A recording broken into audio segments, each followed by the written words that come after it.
Llamamos al estrado a la doctora Paloma Valencia Lacerna, que ha presentado un escrito condensado ya para los integrantes de la Corte y que quedará también en la sentencia correspondiente. Doctora Paloma Valencia, bienvenida a la Corte Constitucional y tiene usted el uso de la palabra hasta por 20 minutos. Y gracias por su intervención escrita.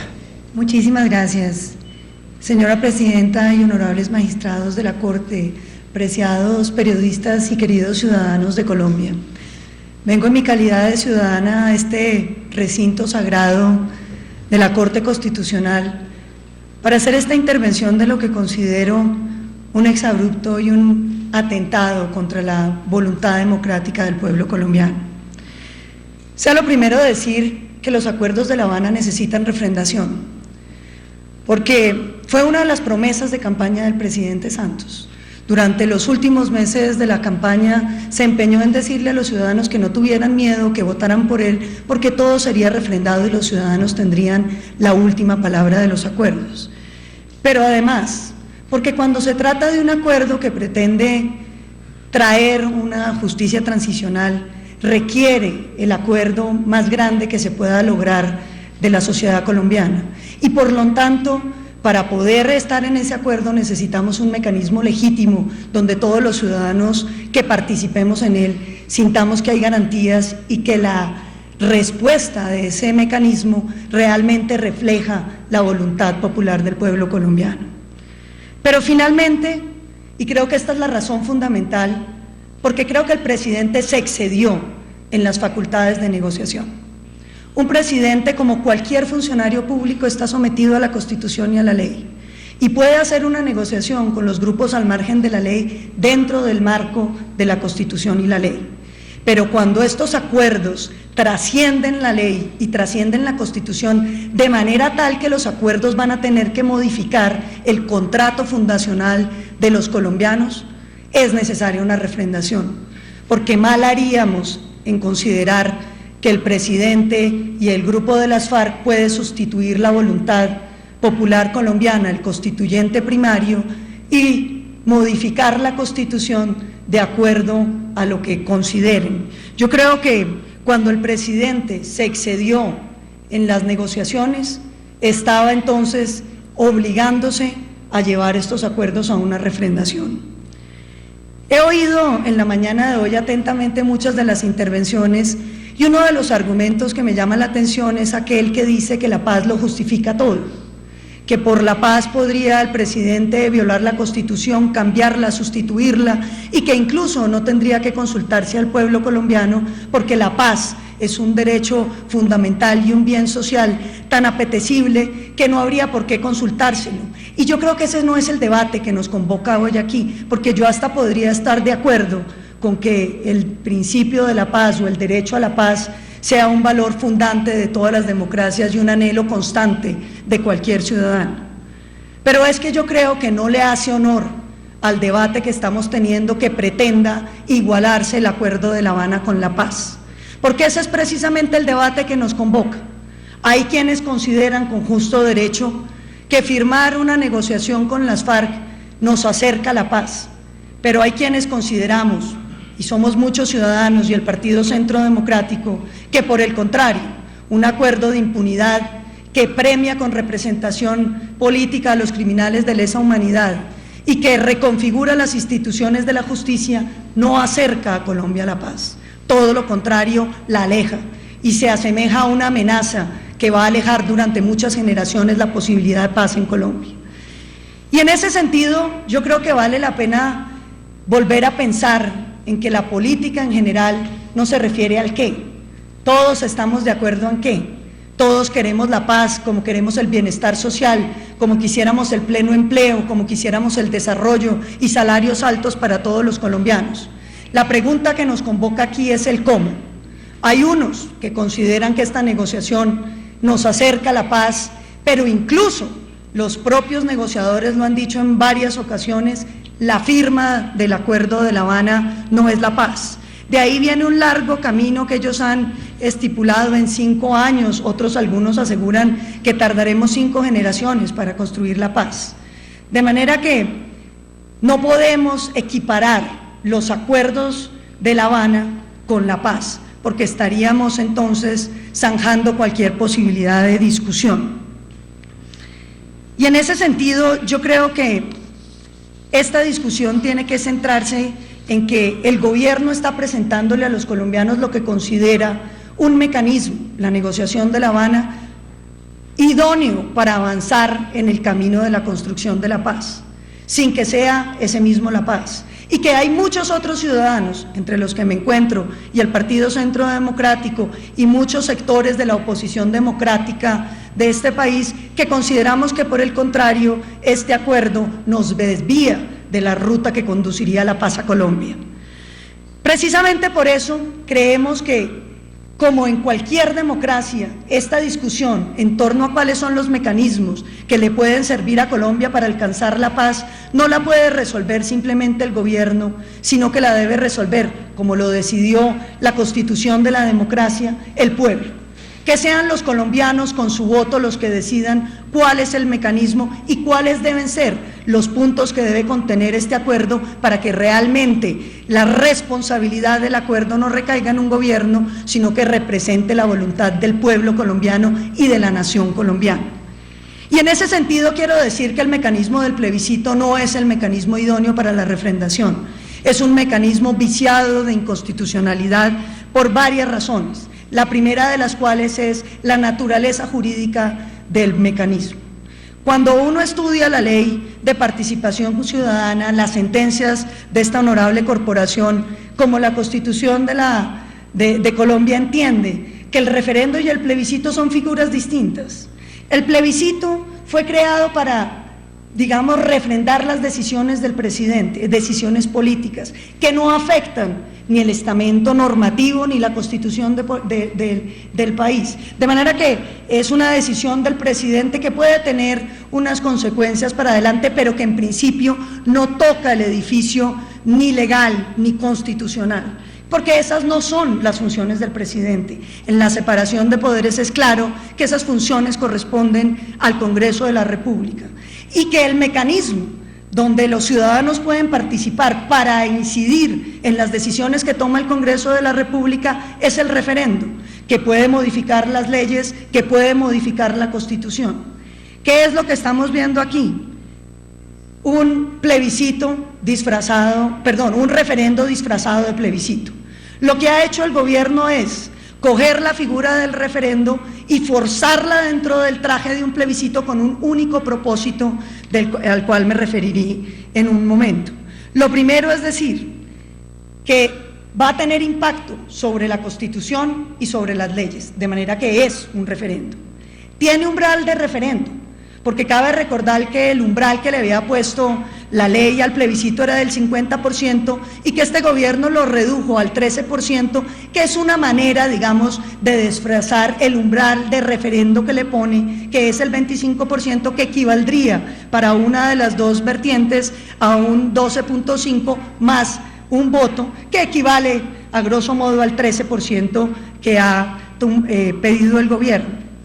¿Y por qué, se preguntará entonces los ciudadanos que hoy nos siguen, por qué, si el gobierno ya tenía habilitado mediante ley el referendo para la paz, por qué, si es tan claro por la naturaleza jurídica, por el umbral que querían, que lo que se quería hacer era un referendo, el gobierno opta por un plebiscito?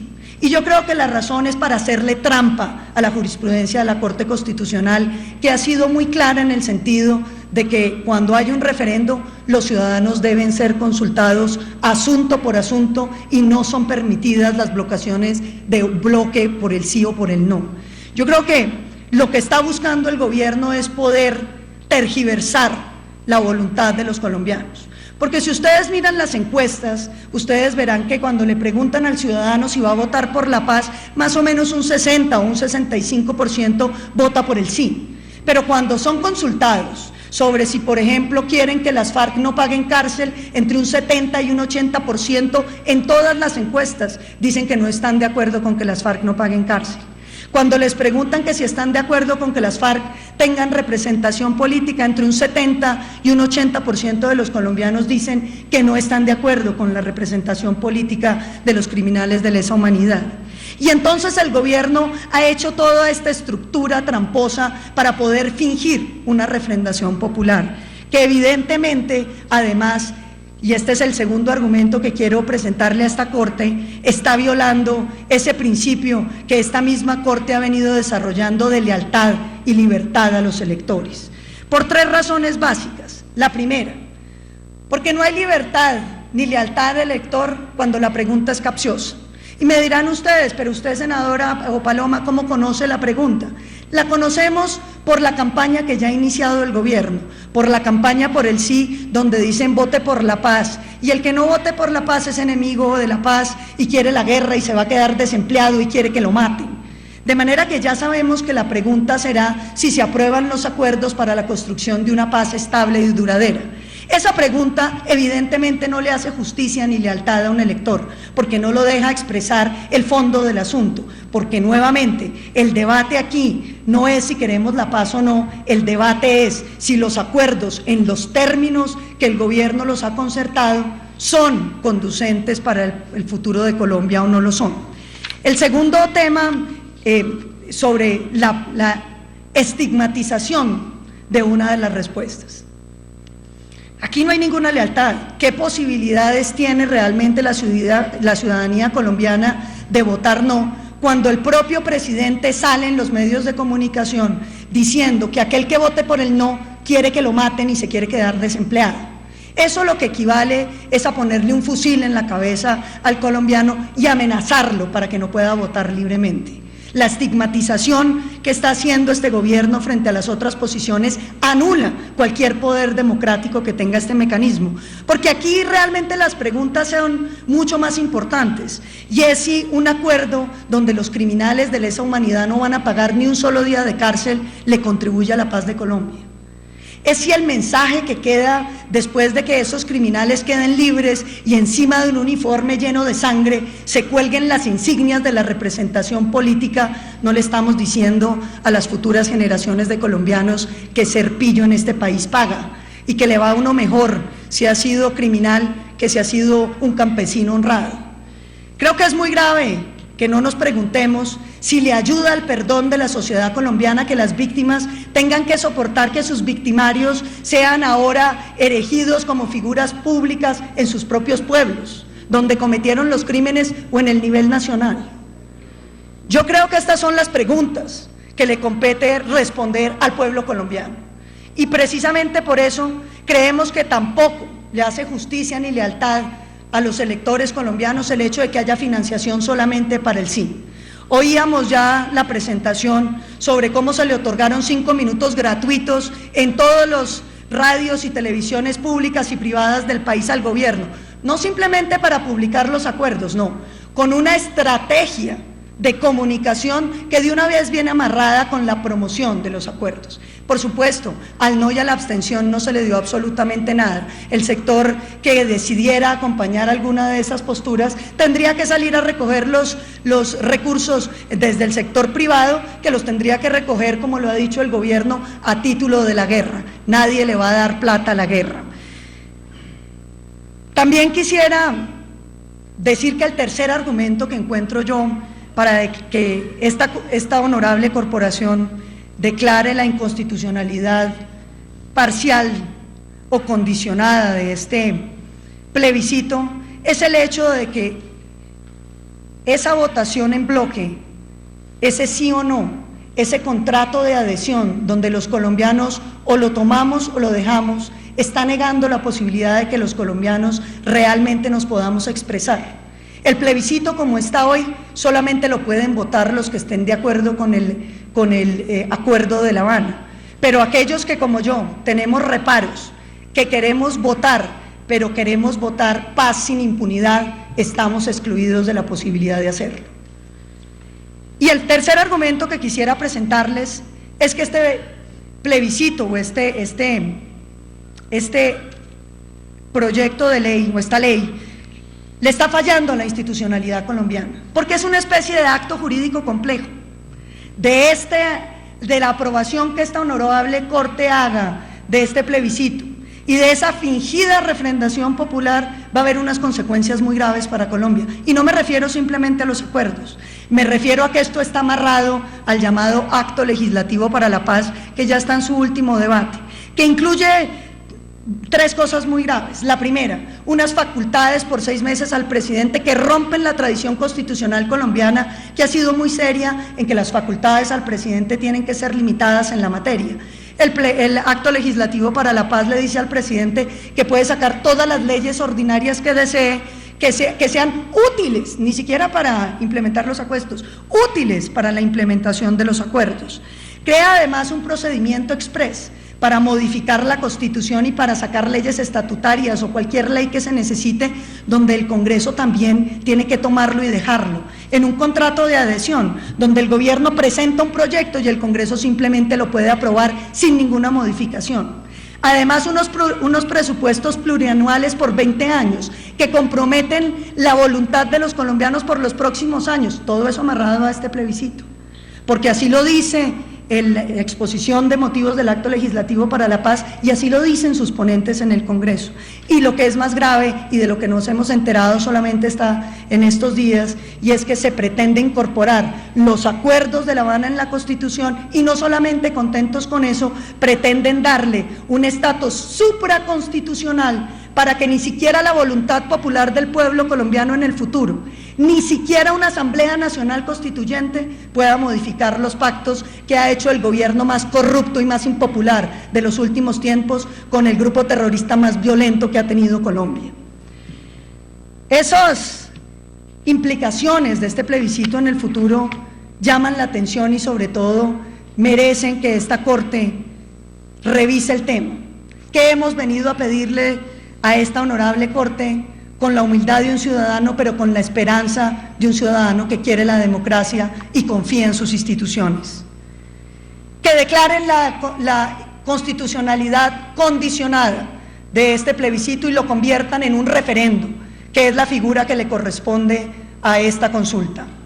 Que se mantengan los umbrales que han existido para todos los demás procesos.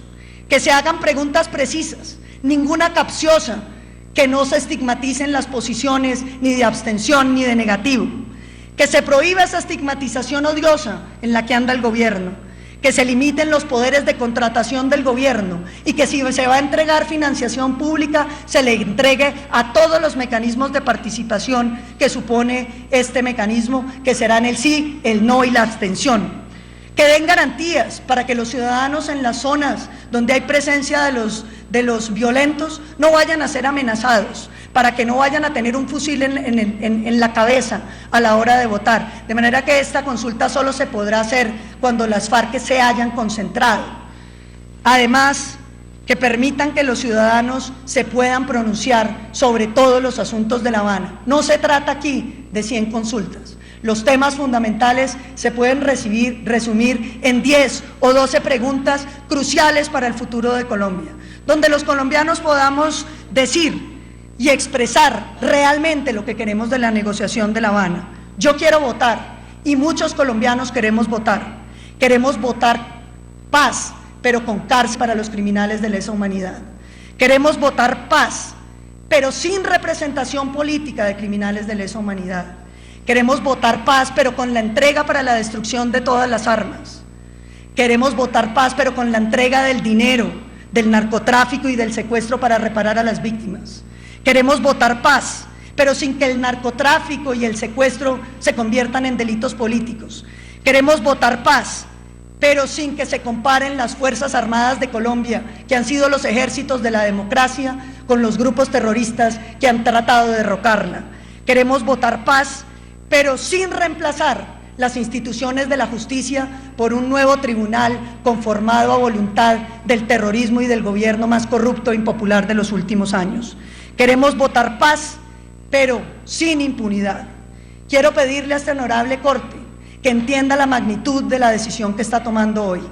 De ustedes depende que los ciudadanos que hoy estamos en oposición podamos participar en este mecanismo democrático y que las inmensas mayorías que hoy rechazan la impunidad puedan ser escuchadas por este gobierno. De lo que se trata, honorables magistrados de la Corte Constitucional y queridos ciudadanos de Colombia, es de que el mandato que le ha dado Santos a los negociadores sea reemplazado por el mandato que den el pueblo colombiano a los negociadores. Una nueva línea de negociación donde todos los puntos que los colombianos consideramos importantes sean renegociados en La Habana para que las FARC entienda que si quiere regresar y reinsertarse a la sociedad colombiana tendrá condiciones, y sobre todo para que este gobierno entienda que la voluntad popular es soberana y que en Colombia la voluntad del pueblo debe primar sobre la voluntad caprichosa de un gobierno de capa caída y que ya termina. Muchísimas gracias.